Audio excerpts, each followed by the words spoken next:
Hi everyone, my name is Pam Le Noury. I'm one of the Noble Caledonia expedition leaders, and I'm also head of expedition operations at Noble.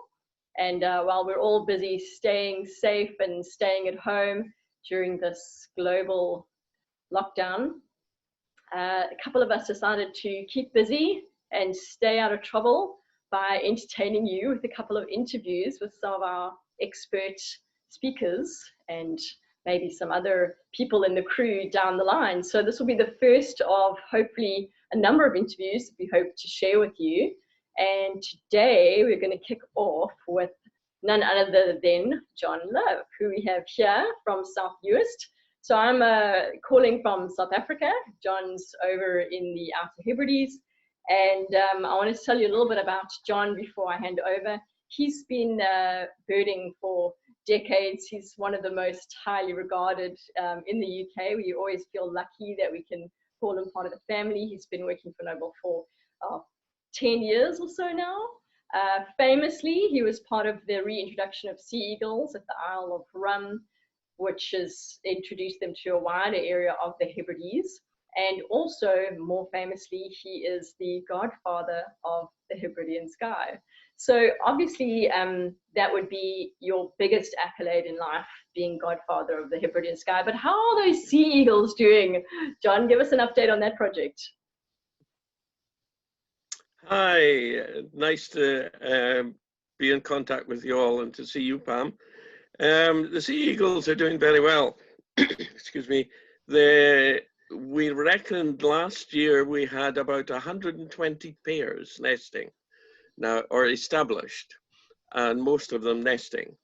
And we're producing about, I can't remember the figure, about 50 or 60 chicks a year, which is self-sustaining and allowing the population to keep And John, I mean, building that's much bigger than just Rum. I mean, it's quite a widespread area of the Hebrides now.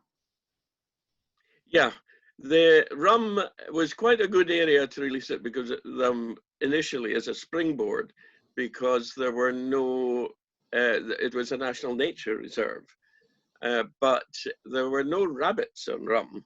And they very quickly discovered neighboring islands where rabbits were plentiful at that time, and they've spread out.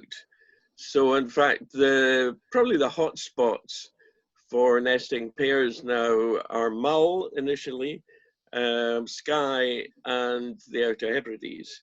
But there's a pair nesting in Orkney now and various places in between.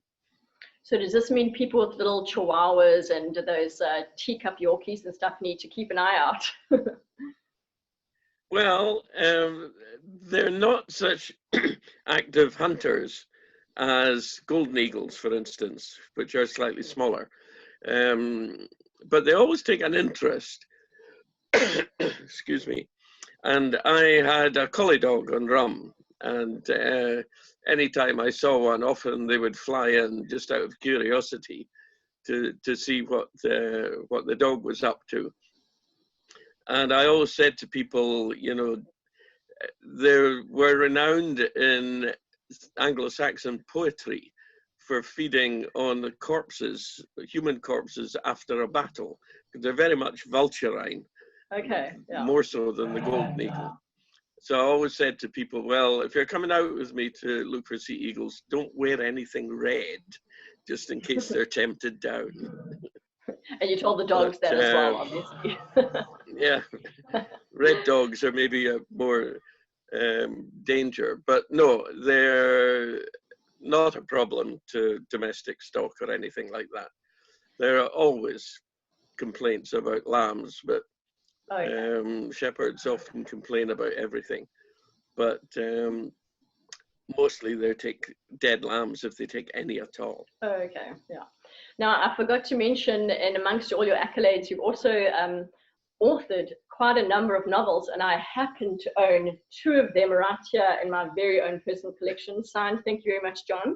So one is St. Kilda, which we have a very good hit rate with on our voyages, and it's always a pleasure to get there with you. And the other one was, I think, mentioning what you're talking about now, the saga of sea eagles. That was, I think, your second book after doing the whole book on Rum as well, which I don't have a copy on, just saying. Yeah. Yeah, they're not novels, they're factual books. And I've done earlier ones on penguins and sea otters and things, but the Rum book was a human history of the island, which I was very interested in when I was living there on the Sea Eagle project. I did an early Sea Eagle one back in 1983, and that one, and the latest one I've done is a natural history of lighthouses, which are passion of Yes, mine that's as what well. I've seen. Yeah. But Sorry, I didn't mean to call them saga of sea, the saga of Sea Eagles, which you have there, is an update up until a couple of years ago on the whole project and my involvement in it and other people's. There have been loads of people involved in it now over the years, so I can't take all the credit by any means. All right, so John, what we've decided to do here, and you may as well kick it off, is to talk to people that are home, being so good in their lockdown, about some of the birds they might see in their back garden this time of year, all over the United Kingdom and Ireland as well, potentially. So what have you got lined up for us? Yeah, well, obviously living in the Outer Hebrides, my garden is not like anybody else's garden.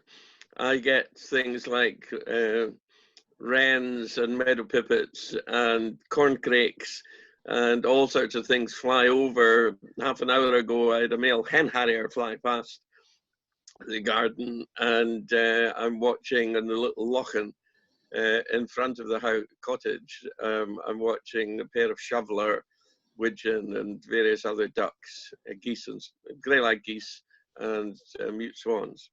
So, but I've tried to make this more general, and it's quite a good time of year, this, because we're getting the birds that have come south to us to overwinter, returning north and passing through. Like yesterday, I had 3 pink-footed geese that would be heading back probably to Iceland. And redwings, we'll mention in a minute, but you're also getting the spring migrants coming in to breed here. So, and this time of year, I'm always, whenever I'm near a town or a city, I'm always on the lookout for swifts. Okay. They winter in Africa. They spend most of their life in the air. John, should I stop you there and cross over to the images that you have prepared for us? Yes, please do. Okay. So actually, before you start there, I'll just quickly share with you 2 resources that John and I discussed before we started. One was this bto.org, which is the Garden Birdwatch, and John is going to reference where some of the birds, he's going to talk about where they are in the birdwatch and what they are, what the birdwatch is. And then also a really good resource for finding more information or pictures of these birds in case you don't have a really good bird book on you, is this rspb.org.uk, and you come to Birds and Wildlife, and then you go to Birds A to Z. So the RSPB website, Birds A to Z, and that's going to take you through to all these really great diagrams of the birds that you can search for individual birds in if you're lacking a good bird book at home. So bto.org is the Garden Birdwatch, and then over to John's images we have prepared. There we go. Over to the swift is where you started, yeah? Yeah, they're really exciting birds, and they're probably about to turn up in lots of towns and cities about this time of year. They're just arriving from Africa. And the excitement for me always, I mean, I love seeing swifts. You're liable to see them almost anywhere on migration and passing through, but they breed in old buildings and holes in buildings and houses and such like. You can put up nest boxes for them in your garden. But there's a lovely poem which I think is quite evocative and sums up what swifts mean to me. And it's by Ted Hughes, who wrote it. Well, it was published in a book of his called Season Songs, and in 1976. But he was the poet laureate from 1984 until he died in 1998. And one of his poems entitled Swifts mentions, and I quote, "The swifts materialize at the tip of a long scream of needle. Look, they're back. They've made it again, which means the globe is still working. Creation's still waking refreshed. Our summer's still to come." I love that thought, that when the swifts arrive, you know there's better to come. Yeah, very nice. So, yeah, but you'll notice, I think you mentioned earlier you were having difficulty describing. Yeah, for me, it's always between the swift and the swallow, which I was so glad that you put those two up first. They're just so fast and so small. So help us here with the swift and the swallow when you see them so swiftly.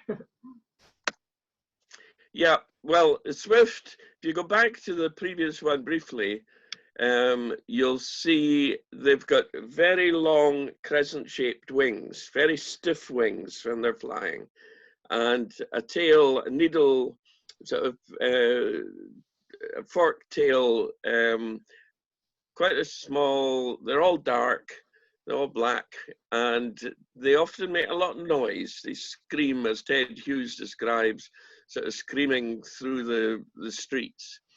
And the swallow, on the other hand, has got shorter bent wings and usually longer tail streamers, and there's white on the underside, and they have a slower, slightly more fluttering flight than the swifts. The swifts glide a lot and at high speed. Swallows are slower, and if you get close, you might see the nice russet throat and the white underbelly as well. Usually in the adults, long tail streamers too. And John, this is the swallows that come all the way down to South Africa, I think. That's exactly right. One of the first ringed birds in Britain, when the ringing scheme started way back in the early 1900s, the first report recorded ringing return was from South Africa. Okay. And suddenly we knew where these birds were overwintering. Yeah. And there have been lots of other ringing returns from there. Well, interestingly, a site right near here is where we had about 3 million of these barn swallows come in our summer every year. But they built a big international airport right nearby where they were roosting before. Well, not roosting, but roosting at night, I guess is the word. But they built a big airport right there, and the numbers have started to dwindle. But we think they're still around, but they're just not concentrated near the airport like they used to be. They just seem to be spread a lot more around in a wider area. But yeah, we see them as well when it's summer's coming. In the springtime, we start to see all the swallows. So that's quite a nice connection. Yes, you mentioned the name barn swallow, and that's what the Americans have always referred to swallows. We only have the one swallow, so a swallow is a swallow to us.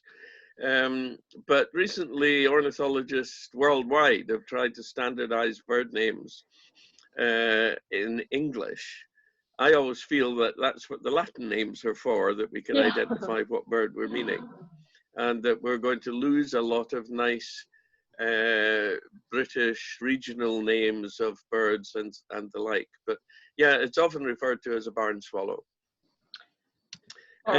So that's a summer migrant moving in, and we've just been losing, the last few weeks, quite a few gardens have had flocks of redwing, which you can show next, which are a wintering bird. They breed further north in the Arctic, in Norway and Iceland and places. And 2 weeks ago, I had about 40 or 50 in my garden. They were turn up anywhere throughout the country. I think suburban gardens more than in cities. But it's a nice, attractive bird, thrush-sized, but we often confuse it with song thrushes. And you'll see that redwing has a white stripe above the eye. And also, why it's called a redwing, the underside of the wings are bright russet red. Whereas it's often confused with the song thrush,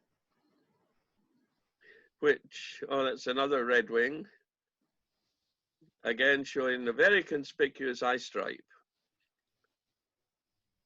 But the song thrush, you can see, is a fairly common garden bird, although it has declined quite a bit in recent years in gardens, but still quite common further out in the countryside. But I'm sure you've all been familiar with song thrushes. Doesn't have the white eye stripe, and if you held up its wing, you'd see underneath the wing it's orange and not bright russet red.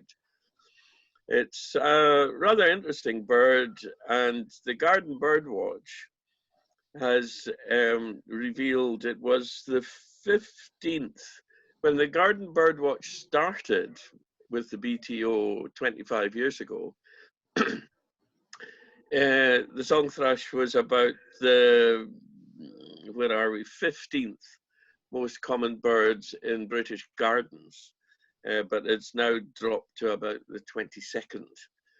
So it's not quite as common as it was. And so, John, this BTO Garden Wood, sorry, I think that's what you were just about to say. So this is like a citizen science project. Anyone can go log in and record and announce the birds that they're seeing, and it's a collective of all those people. Yes, that's correct, yeah. You just send in weekly accounts of what you've seen in your garden, and it's all collated from all over Britain.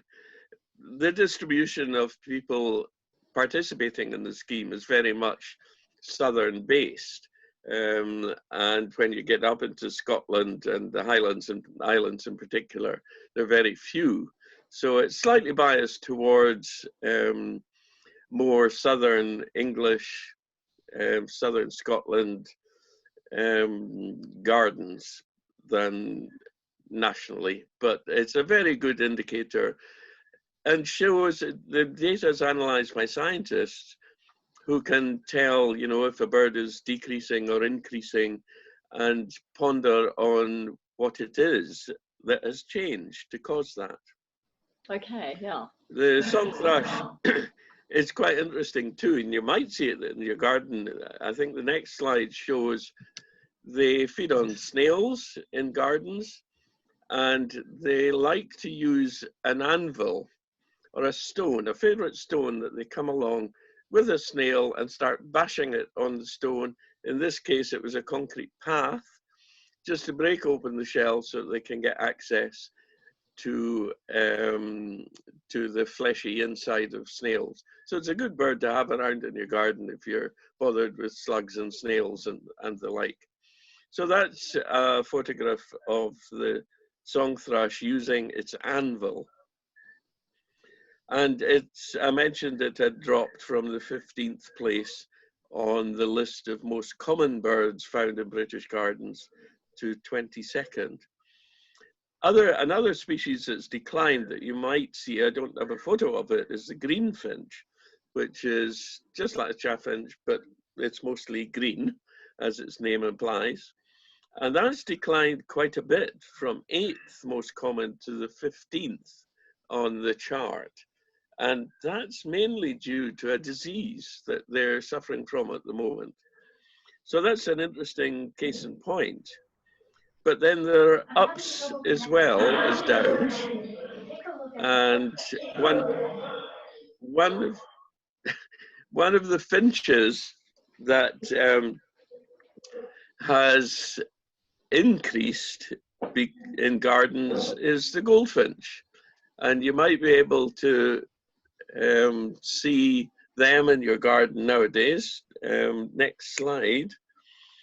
It's gone from the 20th on the list to the 12th. And it's a very beautiful bird, very colorful. And the reason it's increasing in gardens is because people are putting out nuts and things on bird feeders.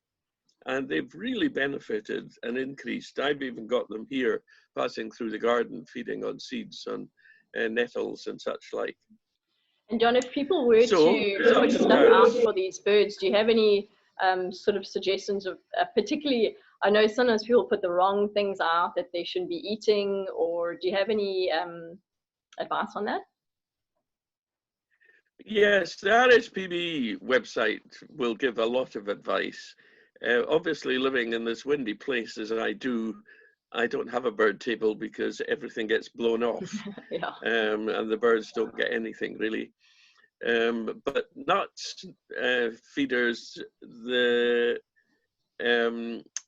nuts, fat, you can often mix up scraps of food and such like in fat and balls of fat and hang them up. And bread isn't quite so good. It's a common one. The birds will eat it, but there are lots of other things now you can get in pet shops or in garden centres, which are designed specially for bird feeders. Yeah, nice. I know in South Africa, people will put out cookies and bread and all this stuff that's got a lot of sugars in it. So it is nice if you can stick to the more natural diet to attract the birds if you're going to do that. That's right. During the breeding season, finches don't eat seeds so much. They like to feed their baby chicks with insects, which is a complete change of diet. So putting out bird food during the breeding season isn't perhaps necessarily always a good thing, but hopefully the birds realize what's best for their chicks. Yeah, that's but the blackcap is a bird, a small warbler. Sorry. And as its name suggests, has a black head. We don't have a photo of it. Maybe you can call it up on the other website, can you? Is that yeah, too I can difficult? do that. Just blackcap. It's a bird, a summer migrant that breeds in Britain, but in the winter it flies south into Africa and other places to spend the winter. Is it one word, comes blackcap? back to us. Just blackcap, all one word, yeah. Okay, there we go. Yep, that's a male. The male has a black cap. The female is a chestnut brown cap. But these are birds now that seem to be giving up migrating because they can live quite happily through our winter time. Normally they're insect feeders in the summer, but they survive quite well because of bird feeders in people's gardens. So it's a bird that you're more likely to see in recent years than in the winter time, which they never used to remain. Alrighty. But anyway, we'll go back to our birds. Yep, the blue tit. There's a bag with peanuts that tits in particular. This is the one that's #1 on the BTO chart of most abundant birds turning up in people's gardens through the Garden Bird Watch. And over 25 years, it's still #1.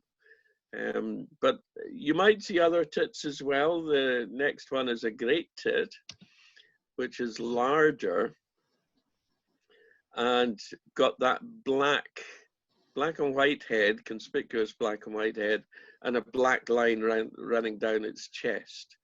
And they're also pretty common. They're #5 on the list, and they're benefiting from bird feeders as well.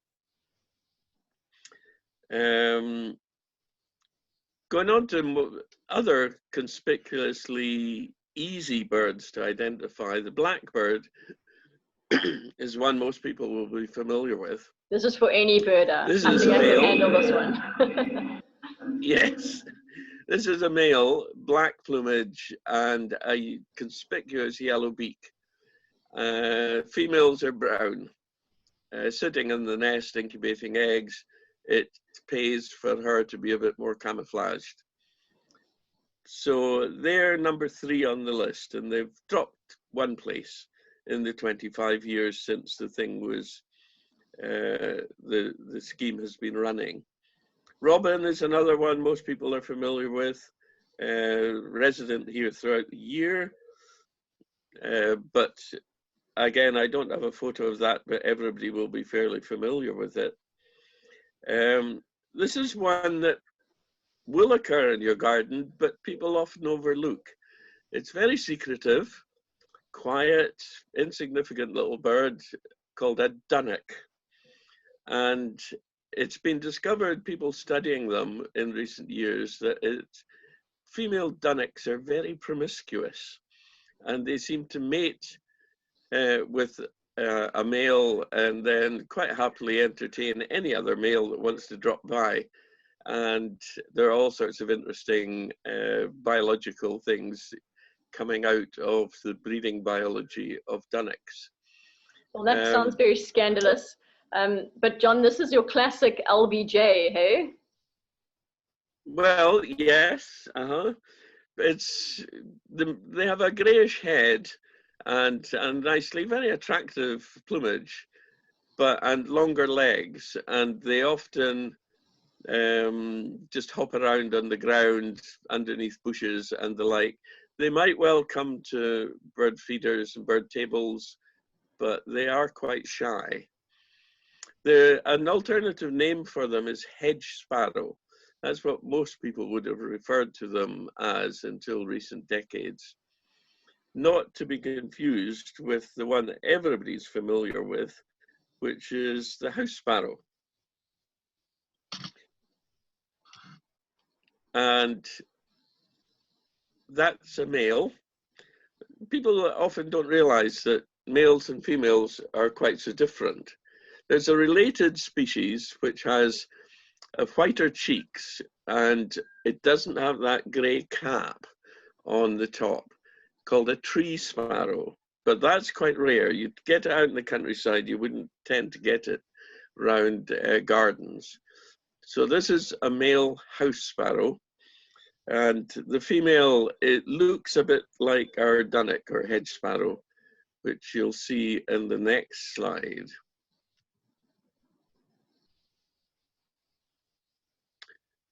There we go. They've declined quite a lot in recent years, and nobody quite knows why. They've dropped from number 3 on the list to number 7, but they're maybe making a slight comeback now as well. So that's one to look out for. I'm sure it would be quite good.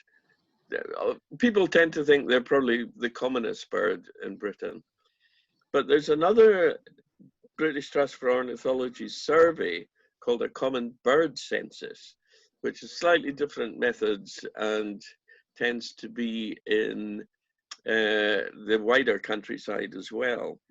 And if we look down the results of that, the commonest bird, according to that, in Britain is the wren, which you may well be lucky enough to have in your gardens as well. Another little secretive bird that sort of likes to investigate all sorts of holes and thick bushes and the like. And there's reckoned to be about 8.6 million wrens in this country. It's dropped slightly from 13 to 17 in the That's a lot, eh? Yeah. So these are some of the common ones, and if we do this again, I'll maybe mention a few more and talk about the breeding biology of some of them. Yeah, that would be great. I mean, I think we'll have certainly some weeks or months to fill with a bit of engagement. So this has been really, really good. John, thanks so much for putting those pictures together. I'm going to just come back to us here. Yeah, thanks so much for putting those pictures together, John. It's so nice to get all that from you and to see you as well from all across the globe. Yes, the wonders of technology. Yeah, no, it was really good. So yeah, we'll give it some thoughts for the title of the next one. But as you say, maybe a bit of breeding biology, especially you guys are going into summer over there. And there's plenty of Yeah, interesting content, so for sure. yeah, and plenty of breeding opportunities in people's gardens and things to look out for, and interesting bits of behavior that you might see in your garden as well. So yeah, that might be appropriate next time. Great. John, thanks so much and take care. Yeah, great to see you, Pam, and All right. we'll speak soon. All right. Bye. Bye.